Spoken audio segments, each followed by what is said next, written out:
जैसा कि आप the portrait of a lady part 1 में आपने खुशवंत सिंह की दादी माँ का चरित्र चित्रण देखा है।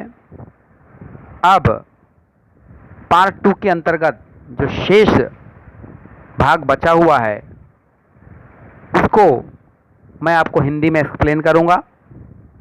आशा है आपको पसंद आएगा। तो स्टार्ट करते हैं।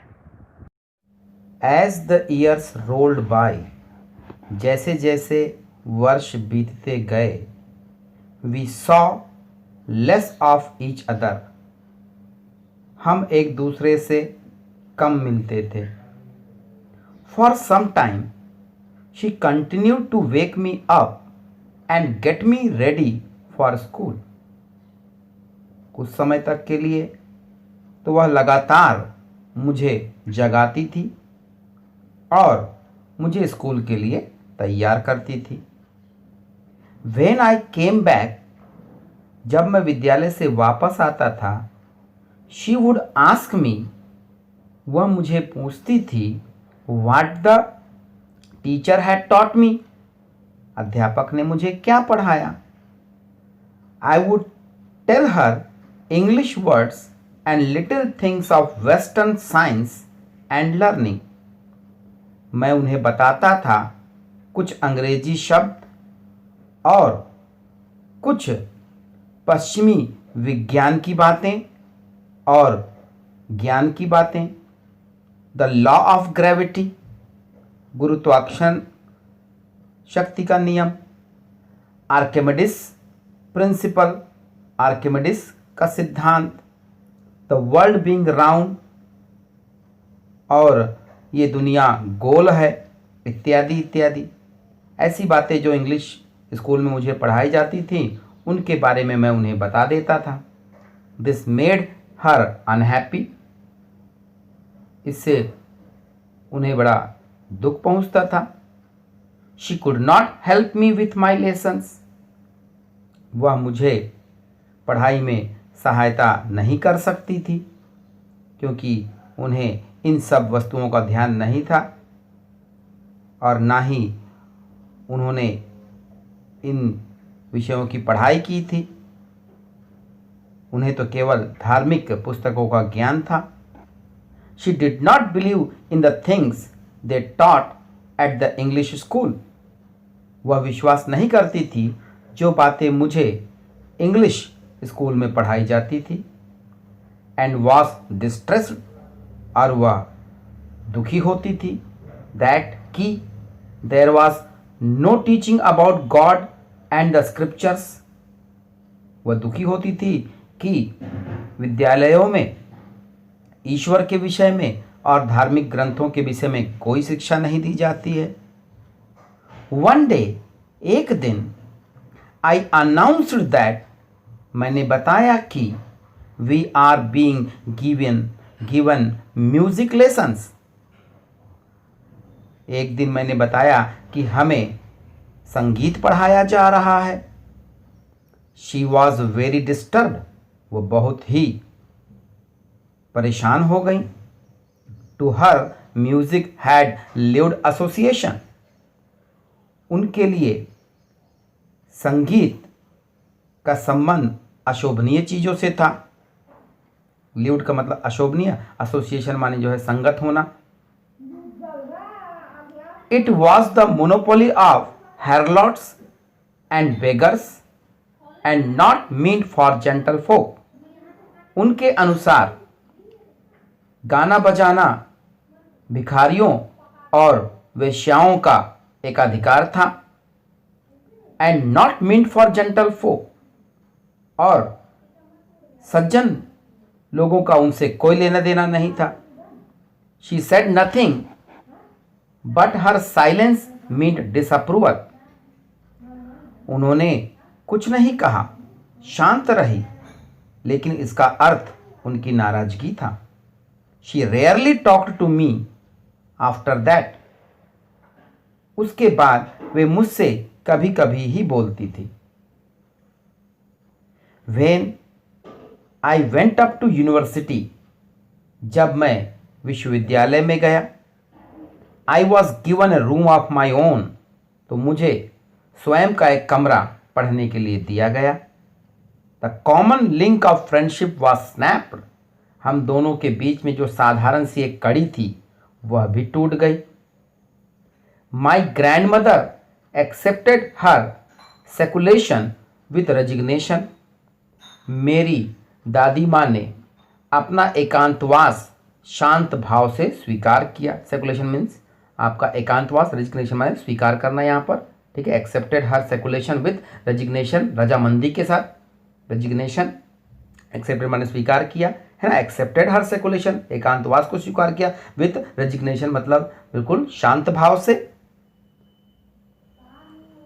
She rarely left her spinning wheel to talk to anyone, वह बड़ी मुश्किल से अपने चरखे को किसी से बात करने के लिए रोकती थी, अर्थात कि वह दिन भर अपना चरखा चलाती रहती थी और किसी से बात करने के लिए वह अपना चरखा बंद नहीं करती थी, बल्कि वह लगातार अपने चरखे पर जो है सूत काटने का कार्य करती रहती थी। From sunrise to sunset she set by her wheel spinning and reciting prayers, सूर्योदय से सूर्यास्त तक वह अपने चरखे के पर बैठी रहती थी, एंड रिसाइटिंग प्रेयर्स, और भजन गाती रहती थी। मतलब कि सूर्योदय होते ही वे जो है अपने चरखा जो है घुमाना चालू कर देती थी और सूर्यास्त तक उनका यही कार्य रहता था। इस बीच वे जो है अपनी भजन को जो है गाती रहती थी। Only in the afternoon she relaxed for a while to feed the sparrows, केवल दोपहर के समय में she relaxed for a while, वे कुछ समय के लिए आराम करती थी। टू फीड द स्पैरोज, चिड़ियों को भोजन देने के लिए। When she sat in the veranda, breaking the bread into little bits, जब वह अपने बरामदे में बैठकर रोटी के छोटे छोटे टुकड़े करती थी, hundreds of little birds collected round her, creating a veritable bedlam of creepings. सैकड़ों छोटे छोटे पक्षी, चिड़िया उनके आसपास इकट्ठा हो जाते थे। क्रिएटिंग अ वेरिटेबल बेडलाम, वेरिटेबल का मतलब विभिन्न प्रकार की, बेडलाम का मतलब था शोर, ऑफ क्रीपिंग माने चहचहाहट, चहचहाना, जो चिड़ियों की चहचहाहट होती है उसको क्रीपिंग कहा जाता है, ठीक है। तो उनके आसपास वो चिड़िया इकट्ठा हो जाती थी और विभिन्न प्रकार की जो है चहचहाहट का शोर मचाने लगती थी। Some came and perched on her legs, कुछ उनके पास आती थी, पर्च का मतलब फुदक करके बैठना, और उनके पैर पर बैठ जाती थी। Others on her shoulders, कुछ उनके जो है कंधों पर बैठ जाती थी। Some even sat on her head, यहाँ तक कि कुछ चिड़िया तो उनके सर पर भी बैठ जाती थी। She smiled but never shooed them away, वह मुस्कुराती थी लेकिन कभी भी उन्हें वह भगाती नहीं थी। It used to be the happiest half hour of the day for her, यह आधा घंटा उनके लिए पूरे दिन में सबसे अधिक खुशी का समय होता था। Now, 8th paragraph. When I decided to go abroad for further studies, जब मैंने अपनी आगे की पढ़ाई के लिए विदेश जाने का निर्णय किया, I was sure my grandmother would be upset, मुझे विश्वास था कि मेरी दादी माँ मुझसे निराश हो जाएंगी, नाराज हो जाएंगी, बेचैन हो जाएंगी। I would be away for 5 years, मुझे 5 वर्ष दूर रहना था। And at her age one could never tell, तथा कोई भी उनकी आयु के बारे में विश्वास के साथ कुछ नहीं कह सकता था, अर्थात कि वो इतनी बूढ़ी थी कि कोई ये नहीं कह सकता था कि वो 5 वर्ष आगे जीवित रहेंगे या नहीं रहेगी। बट माई ग्रैंडफादर कुड, लेकिन मेरी दादी माँ को तो विश्वास था। She was not even sentimental, इसलिए वे भावुक भी नहीं हुई। She came to leave me at the railway station, वे मुझे रेलवे स्टेशन पर छोड़ने आई। But did not talk or show any emotion, लेकिन उन्होंने मुझसे कोई बात नहीं की अथवा ना ही किसी प्रकार की उन्होंने भावना दर्शाई। हर लिप्स मूड इन प्रेयर, उनके होंठ प्रार्थना में करते हुए हिलते रहे। Her mind was lost in prayer, उनका मस्तिष्क पूर्ण रूप से प्रार्थना में खोया हुआ था। Her fingers were busy telling the beads of her rosary, और उनकी अंगुलियां माला फेरने में, जो मैंने आपको रोजरी बताया था, जो धार्मिक माला होती है हाथों में फेरने वाली रोजरी बीट्स, उसकी जो मणि होती है उसको बीट्स कहा जाएगा, है ना। Busy telling the beads of her rosary, उनकी जो है माला को जो है फेरने में व्यस्त थी। Silently she kissed my forehead, चुपचाप उन्होंने मेरा माथा चूमा। एंड व्हेन आई लेफ्ट, और जब मैं चला गया, I cherish the moist imprint as perhaps the last sign of physical contact between us. तो मैंने उस गीली छाप को, मॉइस्ट इम्प्रिंट कहा गया, मैंने जैसे चुम्बन लिया जाएगा तो थोड़ा सा जो है नमी आ जाएगी आपके चेहरे पे जहाँ पे चुम्बन लिया जाएगा, तो उसको कहा गया मॉइस्ट इम्प्रिंट। जो चुम्बन के कारण जो थोड़ा सा गीलापन का जो एहसास था, लेखक कह रहे हैं अपने लिए, ठीक है ना, अपने शारीरिक संपर्क में, ठीक है ना। When I left, I cherished the moist imprint as perhaps the last sign of physical contact. उसको मैंने जो है अपने अंतिम शारीरिक संपर्क के रूप में एक मूल्यवान निशानी समझकर,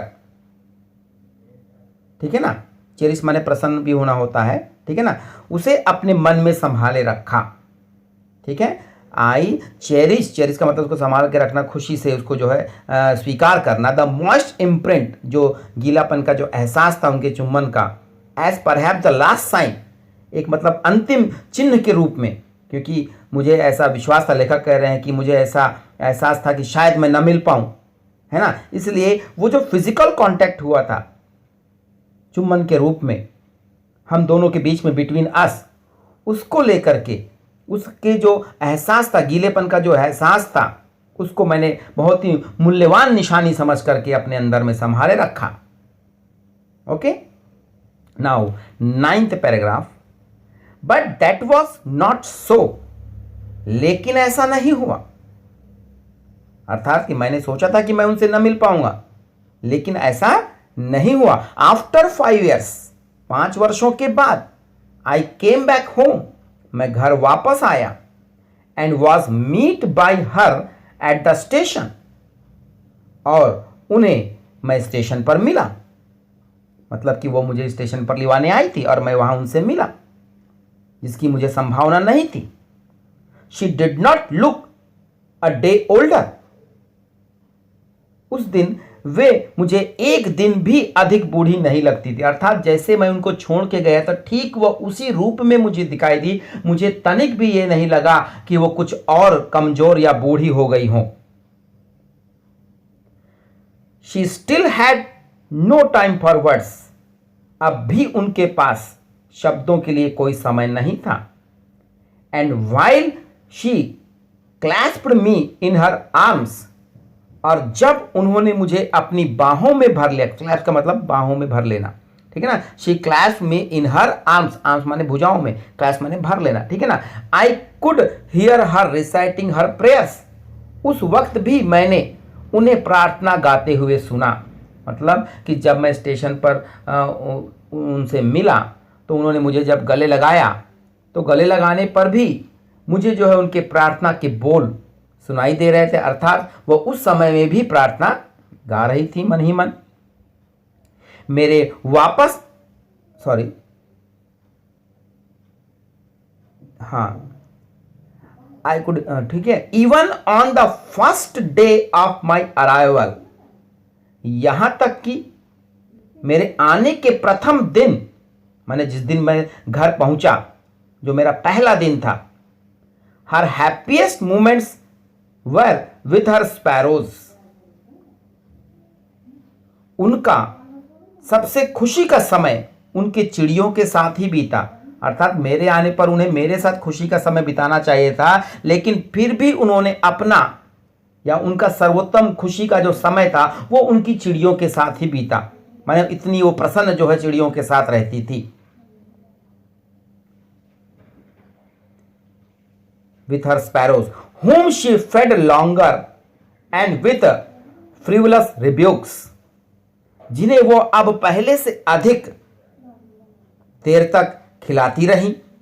मतलब जिस दिन मैं पहले दिन आया उस दिन भी मैंने देखा कि मेरे बजाय वे जो है चिड़ियों के साथ अधिक प्रसन्न थी, और उस दिन जो है उन्होंने चिड़ियों को पहले से अधिक, जैसा कि मैं देखा करता था, जो चिड़ियों को वो आधा एक घंटा मतलब चुगाया करती थी दाना, तो इस बार मैंने देखा कि वो उनसे पहले से भी अधिक जो है उनको समय ज़्यादा दे रही है, दाना चुगा रही हैं, तथा हंसी में एंड विद फ्रिवुलस रिब्यूक, रिब्यूक माने डांटना फटकारना है ना, हंसी हंसी में, मजाक मजाक में उनको जो है मतलब पक्षियों को, उन चिड़ियों को जो है डांट रही है, फटकार रही है, ऐसा मैंने देखा। Now 10th paragraph. In the evening, a change came over her. शाम के समय उनमें एक परिवर्तन आया। She did not pray. उन्होंने प्रार्थना नहीं की। She collected the women of the neighborhood. उन्होंने पास पड़ोस की महिलाओं को इकट्ठा किया। कलेक्टेड माने इकट्ठा करना, नेबरहुड माने पास पड़ोस की, वुमेन माने औरतें। गॉट एन ओल्ड ड्रम, एक पुरानी सी ढोलक लाई, एंड स्टार्टेड टू सिंग, और उसमें जो है गाना बजाना प्रारंभ कर दिया। फॉर सेवरल आवर्स, कई घंटों तक, she thumped the sagging skins. Sagging skins का मतलब होता है आपकी ढीली ढाली, जो आपने देखा होगा कि एक आवरण चमड़े की चढ़ाई जाती है ढोलक में, तो वो यहाँ पे लिखा हुआ देखो, डिलैपिटेटेड ड्रम। डिलैपिटेटेड मतलब एक पुरानी सी ड्रम, ड्रम माने ढोलक, एक पुरानी सी ड्रम की जो ढीली ढाली जो स्किन थी, जो उसकी चमड़ी थी, उसको जो है थम्प का मतलब बजाना है ना, कई घंटों तक जो है वे उस पुरानी ढोलक की जो है ढीली ढाली मतलब चमड़ी को जो है, ढोलक को जो है वो बजाती रही, कुल मिला करके है ना, उस ढीली ढाली ढोलक को जो है वो बजाती रही। And saying of the home coming of warriors, और जो है वीरों के घर वापस आने के गीत गाती रही, है ना। वॉरियर का मतलब होता है योद्धा, वीर, है ना। होम कमिंग यानी घर वापसी। आपको जो पुराने जो लोकगीत होते हैं, है ना, जिसमें कि राजा महाराजा जब किसी युद्ध को जीत करके आते थे तो उनके जो है खुशी में जो है गीत गाए जाते थे, तो ऐसे ही लोकगीत जो बने हुए थे उनको जो है वह गाती रही। We had to persuade her to stop to avoid overstraining, है ना। We had to persuade her मतलब हमें जो है उन्हें राजी करना पड़ा, ठीक है। To stop to overstraining, हमें जो है उन्हें राजी करना पड़ा ताकर कि वे जो है अधिक जोर न दें। ओवरस्ट्रेनिंग मतलब जोर लगाना, जिस प्रकार से वो बूढ़ी अवस्था की थी और बड़े ही जोरों से जो है वो उसमें भाग ले रही थी गाने बजाने में, तो हमें जो है लेखक कह रहे हैं कि हमें जो है उन्हें अधिक जोर न मारने के लिए जो है उन्हें राजी करना पड़ा। That was the first time since I had known her that she did not pray, और यह जो है पहला समय था।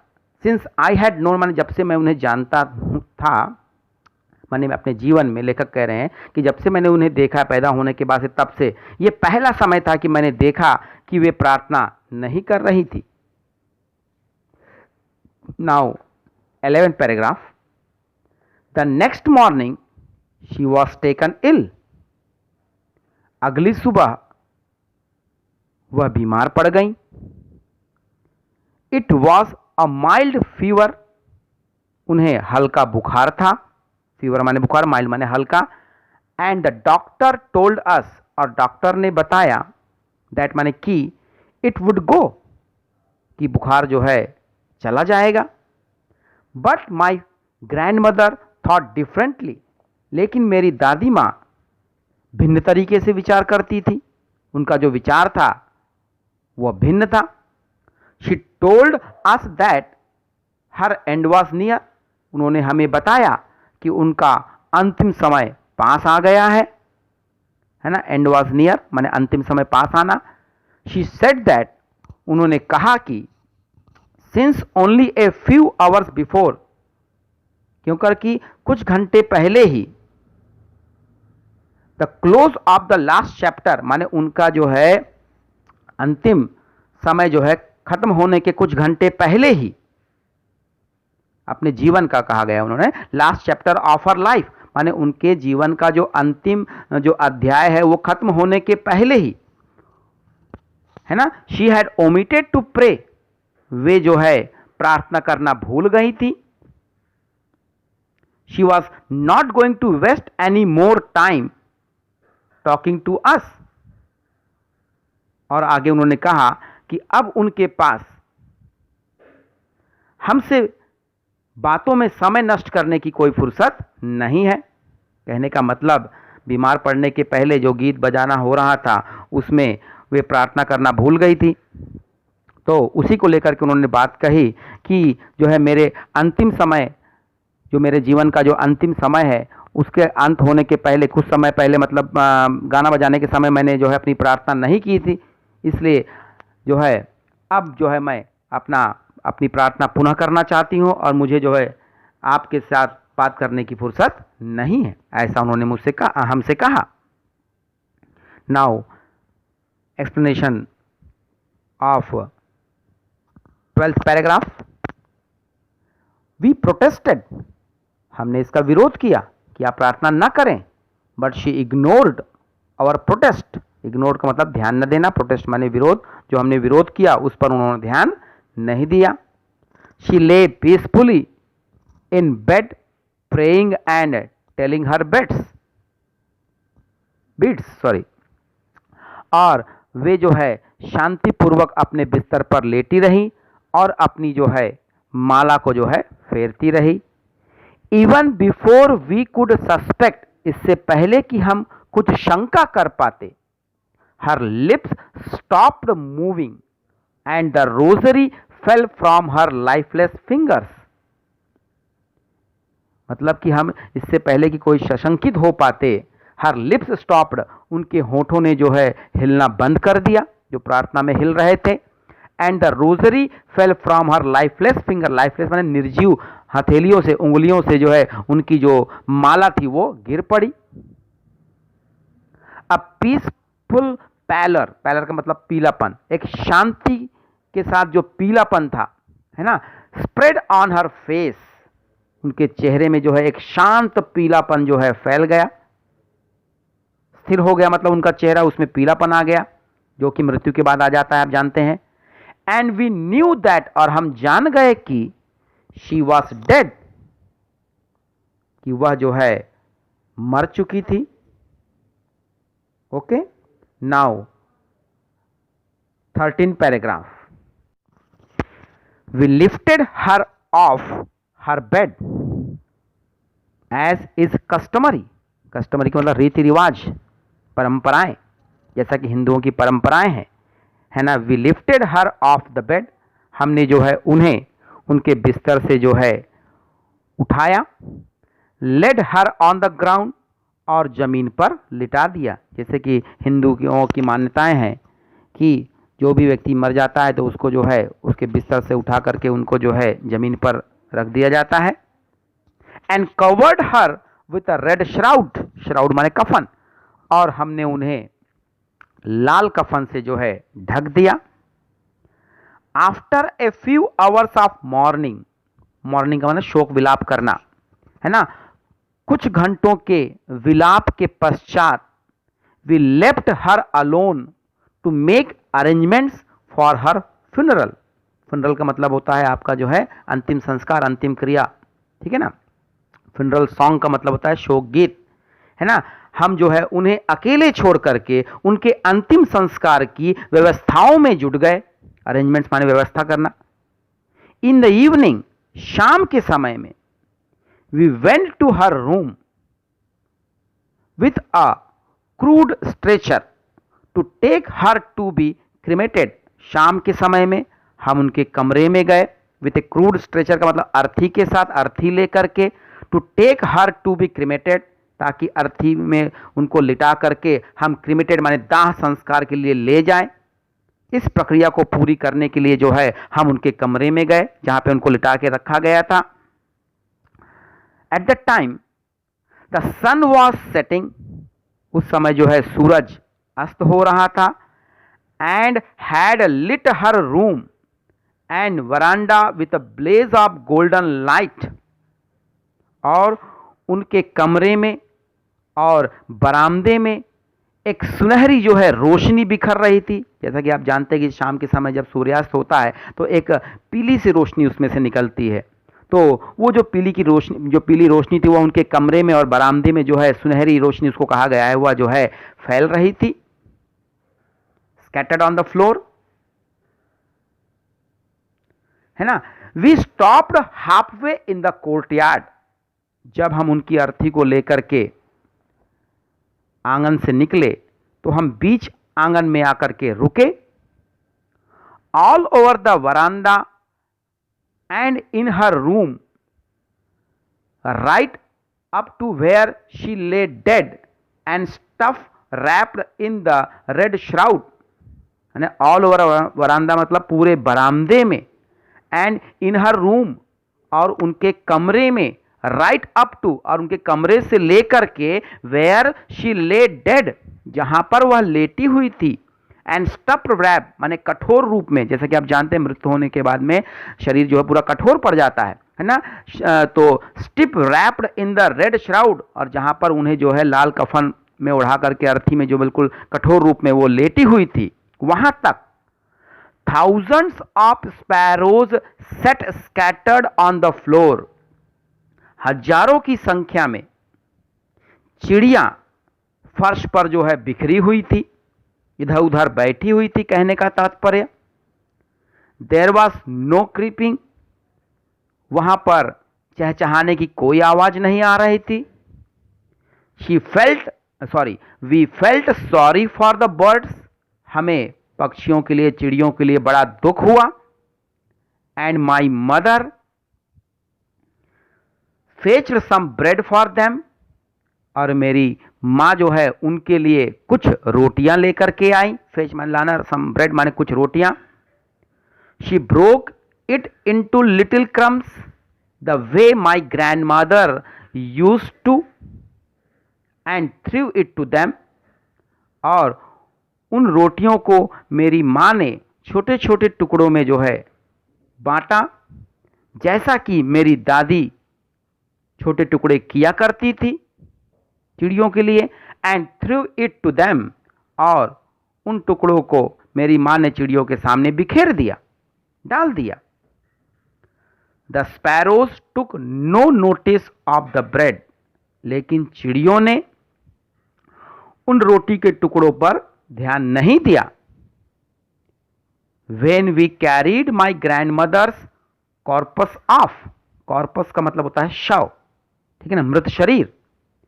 और जब हम उनके शव को, उनके मृत शरीर को वहां से लेकर के चले गए, दे फ्लू अवे क्वाइटली, तो चिड़िया भी वहां से शांतिपूर्वक उड़ गई।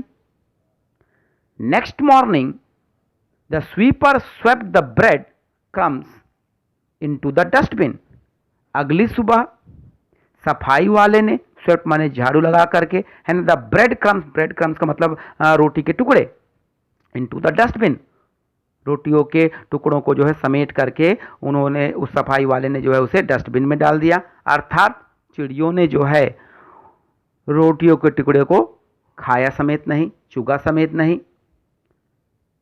उनका जो प्रेम था यहाँ पर, पक्षी प्रेम, वह यहाँ पर देखने को मिलता है कि जिस प्रकार से उनकी दादी माँ पक्षियों से प्रेम करती थी, उनके अंतिम समय में पक्षियों को भी उनकी मृत्यु पर बड़ा दुख हुआ और वे जो है बिना दाना चुगे ही उस दिन लौट गए थे।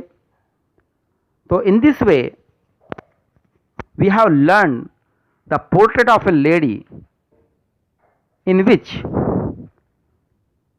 We have seen the character of the grandmother of Khushwant Singh. ठीक है, यदि आपको मेरा वीडियो पसंद आया हो तो मेरे चैनल को सब्सक्राइब जरूर करें, लाइक भी कर दें और अपने मित्रों को शेयर करें, ताकि कि वे भी जो है द पोर्ट्रेट ऑफ लेडी की कहानी को जान सकें, समझ सकें। Okay, thank you, good bye.